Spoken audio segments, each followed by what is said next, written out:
Hello दोस्तों, इस video में हम थिक्सोट्रॉफी के बारे में पढ़ेंगे। तो सबसे पहले थिक्सोट्रॉफी क्या है। तो हमें आपको याद होगा कि हमने शेयर थिनिंग सिस्टम पढ़े थे, जिनमें हम फोर्स लगाते थे, शेयर लगाते थे तो उनका फ्लो बढ़ जाता था। लेकिन जब तक फोर्स लगा रहा था तभी तक उसका फ्लो बढ़ रहा था। जैसे ही हम फोर्स हटा देंगे तो वो वापस अपनी ओरिजिनल पोजीशन में आएगा। देखिए कि फोर्स हमने लगाया तो फ्लो हुआ, अब फोर्स को हमने रिमूव कर दिया तो लिक्विड वापस अपने ओरिजिनल स्टेट पे आ जाएगा।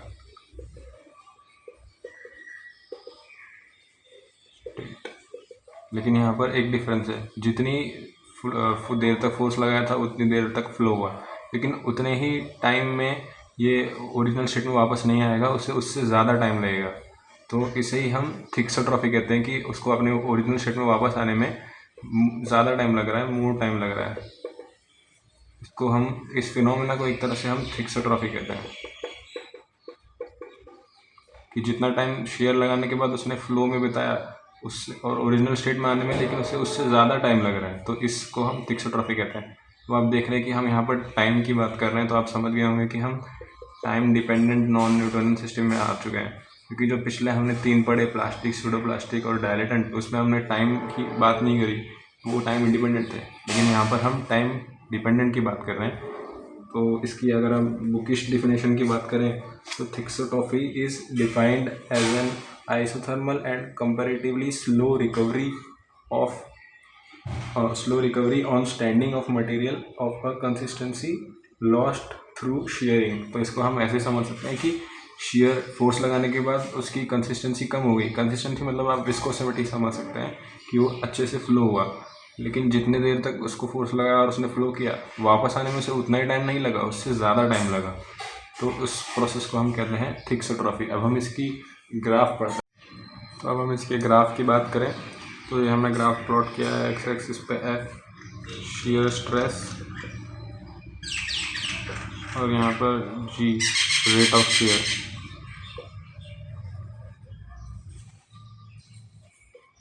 तो अब हम देखें कि यहाँ पर 2 ग्राफ हैं, एक प्लास्टिक का है और एक सूडो प्लास्टिक का। तो अगर हमें आपको याद होगा, हमने पढ़ा था कि जो प्लास्टिक का ग्राफ था वो ओरिजिन से नहीं शुरू हो रहा था, और जो सूडो प्लास्टिक का ग्राफ था वो ओरिजिन से शुरू हो रहा था। तो हम समझ सकते हैं कि ये ओरिजिन से शुरू हो रहा है, तो इसके लिए ये सूडो प्लास्टिक है, सूडो प्लास्टिक का ग्राफ है। और ये ओरिजिन से नहीं शुरू हो रहा है, इसके लिए प्लास्टिक का ग्राफ है। तो जैसे हमने पढ़ा था कि हमने शेयर लगाया तो इसकी विस्कोसिटी बढ़ी, और जब हमने छोड़ा तो उसको वापस आने में ज़्यादा टाइम लगा, ग्रेजुअल डिक्रीज़ हुआ। और सेम सूडो प्लास्टिक के केस में भी वैसे ही हुआ। तो अब हम इसकी मैकेनिज़्म समझते हैं कि ऐसा क्यों हुआ। तो हम इसके मैकेनिज़्म की बात करें तो यहाँ पर हम 3 स्टेज पे समझेंगे। एट रेस्ट पे लिक्विड के बीच में मल्टीपल पॉइंट्स ऑफ कॉन्टैक्ट थे, मतलब जो भी लिक्विड के बीच में पार्टिकल्स थे उनके बीच में मल्टीपल पॉइंट ऑफ कांटेक्ट थे, जिससे वो प्रॉपरली अच्छे से जॉइंट थे, इंटरमॉलिक्यूलर फोर्स ज़्यादा था, तो उनका फ्लो पुअर था। और तो इस स्टेट को हम कहते हैं जेल स्टेट। और फिर जैसे ही हमने उसमें शेयर लगाया तो उसके बीच के जो पॉइंट्स थे वो ब्रेक होना शुरू हुए और फिर फ्लो हो पाया यहाँ पर प्रॉपरली, क्योंकि पॉइंट्स टूट गए, सब दूर दूर चले गए, तो वो इजीली फ्लो कर पाएंगे। और इस स्टेट को हम कहते हैं सॉल्व स्टेट। उसके बाद जैसे हमने सेट असाइड रख दिया, मतलब छोड़ दिया, कुछ भी शेयर हटा दिया, उसके बाद जो पॉइंट्स थे वो फिर से कांटेक्ट बिल्डअप होंगे, और ये कांटेक्ट बिल्डअप करने में ब्राउनियन मोशन का रोल होगा। तो एक तरह से फिर से जेल स्टेट में आ रहे हैं। तो थिक्सोट्रॉफी में हम क्या देख रहे हैं, जेल से स्टोल बन रहा है, फिर सोल से जेल बन रहा है। पहले रेस्ट पे मल्टीपल पॉइंट कांटेक्ट थे पार्टिकल के बीच में, अच्छे पार्टिकल फोर्स थे जिस वजह से फ्लो नहीं हो रहा था, तो वो जेल स्टेट था। फिर जैसे ही शेयर लगाया तो वो पॉइंट टूटे और फ्लो होने लगा, जिसको हम सोल स्टेट कहते हैं।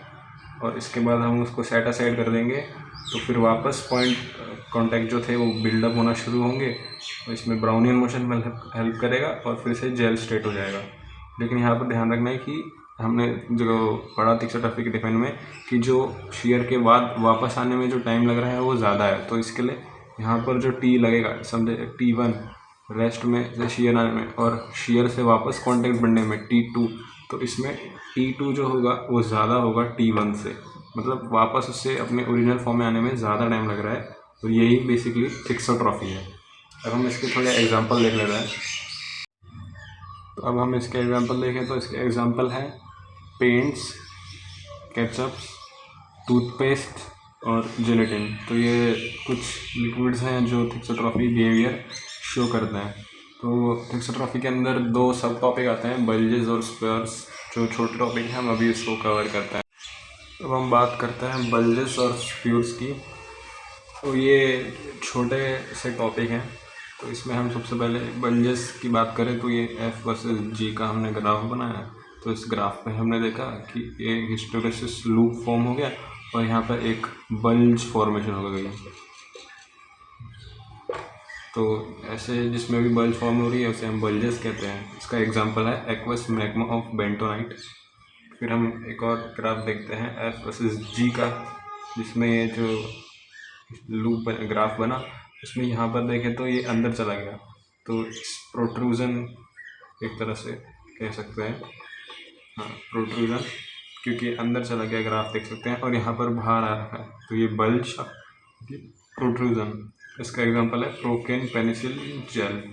इन दोनों में इतना ही डिफरेंस है कि इसमें एक बल्जिंग आउट हो रही है, इसमें प्रोट्रूजन अंदर की तरफ से हमें मिल रहा है। तो इतना इंपॉर्टेंट है नहीं, आप थोड़ा थोड़ा 1-2 मार्क्स में पूछ सकते हैं। तो नेगेटिव थिक्सोट्रॉफी के मैकेनिज्म को देखते हैं। तो एट रेस्ट पे लिक्विड के अंदर फ्लॉक्स प्रेजेंट होते हैं, फ्लॉक्यूल्स प्रेजेंट होते हैं, छोटे छोटे पार्टिकल्स प्रेजेंट होते हैं।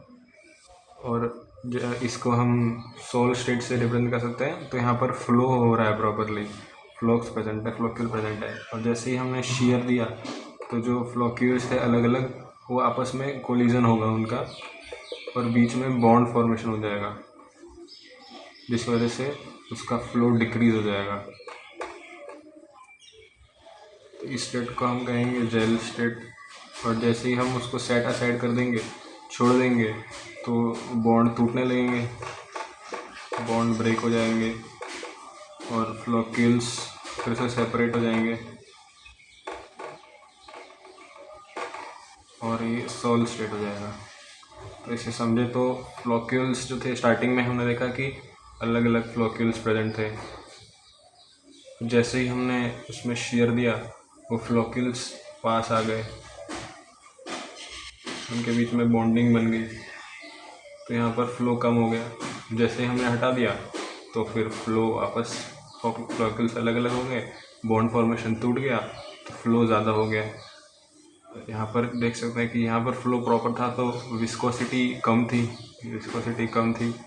यहाँ पर विस्कोसिटी बढ़ गई, यहाँ पर विस्कोसिटी फिर से घट गई। तो ऐसे आप समझ सकते हैं। और ये नेगेटिव थिक्सोट्रॉफी को हम एंटी थिक्सोट्रॉफी भी कह सकते हैं। ये इसका मैकेनिज्म था, इसमें sol to gel to sol हो रहा है और पॉजिटिव में gel to sol to gel हो रहा था। तब हम इसके एग्जांपल्स देखते हैं। इनके एग्जांपल की बात करें तो नेगेटिव थिक्सोट्रॉफी का एग्जांपल है मैग्नीशिया मैग्मा और पॉलीथाइलिन ग्लाइकोल, जो सेमी सॉलिड फॉर्मुलेशन में हो, मतलब सेमी सॉलिड फॉर्म में पॉलीथाइलिन ग्लाइकोल नेगेटिव थिक्सोट्रॉफी देता है। तो यहाँ पर थिक्सोट्रॉफी का टॉपिक ख़त्म होता है। अब रियोपेक्सी का भी टॉपिक हम इसी वीडियो में कवर कर लेते हैं क्योंकि वो बहुत ही छोटा टॉपिक है। अब हम रियोपेक्सी की बात करें तो इसमें भी नेगेटिव थिक्सोट्रॉफी की तरह sol to gel to sol transformation होता है। बस इसमें और नेगेटिव थिक्सोट्रॉफी में फिर डिफरेंस क्या हुआ कि यहाँ पर जो टाइम लगता है वो ये रैपिड है काफ़ी, एंटी थिक्सोट्रॉफी से ये फास्ट होता है। बस इतना ही है रियोपेक्सी में आपको समझने के लिए। सोल टू जेल और सोल, बाकी आप नेगेटिव थिक्सोट्रॉफी की तरह ही लिख सकते हो, बाकी सब इसका मैकेनिज्म इतना इंपॉर्टेंट है नहीं, एग्ज़ाम में ज़्यादातर पूछा नहीं जाता है। तो अब हम देखते हैं कि एग्ज़ाम में हम आंसर कैसे लिखेंगे इन क्वेश्चन के। तो अगर हमें एग्ज़ाम में थिक्सोट्रॉफी के बारे में क्वेश्चन पूछते हैं तो सबसे पहले हम उसकी डिफ़ाइन लिखेंगे। डिफ़ाइन लिखना, उसका मैकेनिज्म समझाना, उसका ग्राफ बताना, एग्जाम्पल लिख देना। इक्वेशन तो इसमें है नहीं, हाँ, अब इसमें पॉजिटिव भी है थिक्सोट्रॉफी और नेगेटिव भी है। तो अगर 5 मार्क में क्वेश्चन पूछे तो आप पॉजिटिव वाले को अच्छे से समझाना और नेगेटिव वाले को थोड़ा आधे पेज में या 4-5 लाइन में लिख देना। लेकिन अगर 8 मार्क में पूछे थिक्सोट्रॉफी के बारे में तो आपको पॉजिटिव और नेगेटिव दोनों लिखनी होगी। अगर आपको एग्ज़ाम में ऐसे ना मेंशन ना किया जाए कि सिर्फ पॉजिटिव बताओ या सिर्फ नेगेटिव, सिर्फ पूछ लिया कि एक्सप्लेन थिक्सोट्रॉफी इन डिटेल 8 मार्क में, तो दोनों लिखने हैं। 5 मार्क में भी पूछ लिया कि एक्सप्लेन थिक्सोट्रॉफी इन डिटेल, तो आपको प्लस पॉजिटिव वाले को अच्छे से समझाना है और नेगेटिव के बारे में भी थोड़ा लिखना है। लेकिन अगर पहले से ही मेंशन कर दे एग्जाम में कि सिर्फ पॉजिटिव थिक्सोट्रॉफी के बारे में बताऊँ, तो आपको सिर्फ पॉजिटिव लिखना है, फिर नेगेटिव लिखने की ज़रूरत नहीं है। Thank you.